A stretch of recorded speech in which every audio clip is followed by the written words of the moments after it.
Baada ya ubatizo. Bwana akae nanyi. Akae nanyi pia. Je, watoto hawa wamebatizwa kwa maji na kwa jina la Baba, Mwana na Roho Mtakatifu? La, hawajabatizwa. Turudie tena. La, hawajabatizwa. Yohana Mbatizaji alitokea jangwani akihubiri kwamba watu watubu na kubatizwa ili Mungu awasamehe dhambi zao. Watu kutoka sehemu zote za Yudea na wenyeji wote wa Yerusalemu walimwendea wakiziungama dhambi zao, naye akawabatiza katika mto Yordani. Tubuni na kila mmoja wenu wabatizwe kwa jina la Yesu Kristo ili mpate kuondolewa dhambi zenu na mpokee ile ahadi ya Roho Mtakatifu. Kwa hiyo tunapokuja kwa ibada hii ya ubatizo, na tuzikiri na kuungama dhambi zetu kwa unyenyekevu kwa Mungu mwenye nguvu zote. Tutaungama sote kwa pamoja. Mwenye nguvu zote, Muumba wa vitu vyote, uliyetuumba kwa namna ya ajabu mno kwa mfano wako, lakini tumepotea na kuasiri mfano wako kwa kukana upendo wako na kudhuru majirani zetu. Tumekosa na kupuuza kutenda yaliyo ya haki. Tukiyakumbuka makosa yetu tuna huzuni. Twatubu dhambi zetu zote kwa dhati.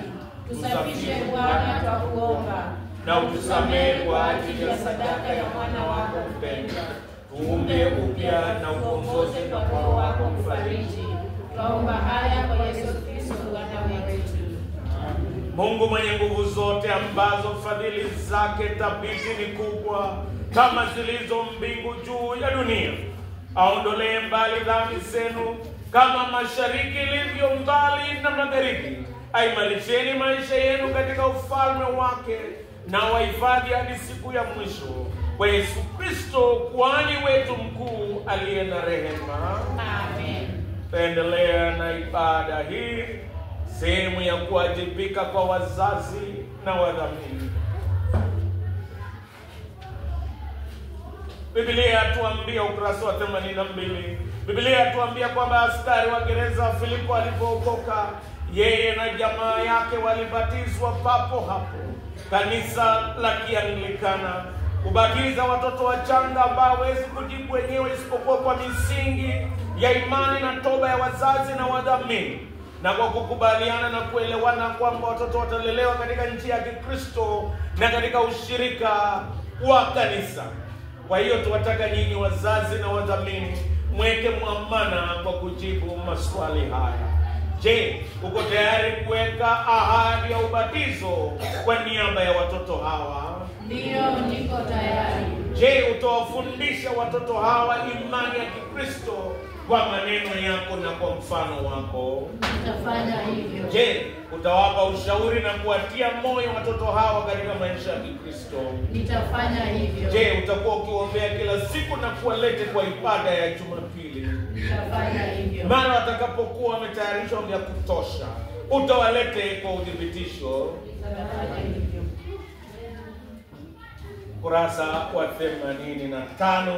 Shukrani kwa ajili ya maji. Mshukuruni Bwana kwa kuwa yu mwema, Kwa maana fadhili zake za milele. kwa baraka ya maji, Tunakushukuru Bwana Mungu. kwa mwana wake Yesu Kristo ambaye yeye mwenyewe alibatizwa katika mto Yordani. Tunakushukuru Bwana Mungu. Sikia maombi yetu tunapotii amri ya mwanao ya kwenda kubatiza kwa jina la Baba, Mwana na Roho Mtakatifu. Tusikie Bwana Mungu. Takasa maji haya kwa ubatizo wa watumishi wako. Takasa. Wabariki wote watakayebatizwa kwa maji haya, Wabariki. wapate kusafiwa kutokana na dhambi zao zote, Wasafishwe. wapate kuunganishwa na Kristo katika kufa na kufuka kwake, Waunganishwe. wapate kuzaliwa mara ya pili kwa njia ya Roho wa Mungu, wapokee uzima wa milele, Wazaliwe mara ya pili. wapate kuingia katika ushirika wa mwili wa kanisa, ndilo kanisa lake. Waingizwe. Kristo ameshinda shetani na mamlaka yote ya giza. Haleluya. Wazazi watapiga magoti.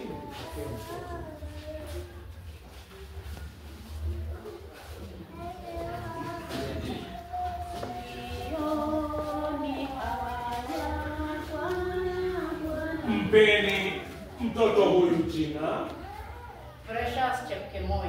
Precious Chepkemoi, na kubatiza kwa jina la Baba na la Mwana na la Roho Mtakatifu.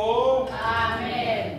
Na kutia alama ya msalaba iwe thibitisho kuwa umetoka katika giza la mauti na kuingia katika nuru ya maisha mapya ndani ya Kristo. Amen.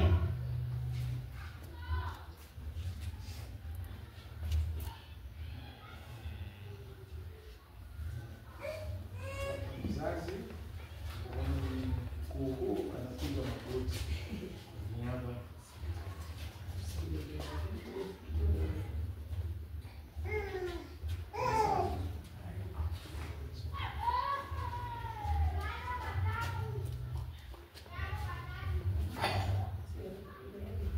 mpeni mtoto huyu jina mpeni mtoto huyu jina Tony Wanyonyi, na kubatiza kwa jina la Baba na la Mwana na la Roho Mtakatifu. Amen. Na kutia alama ya msalaba iwe thibitisho kuwa umetoka katika giza la mauti na kuingia katika nuru ya maisha mapya.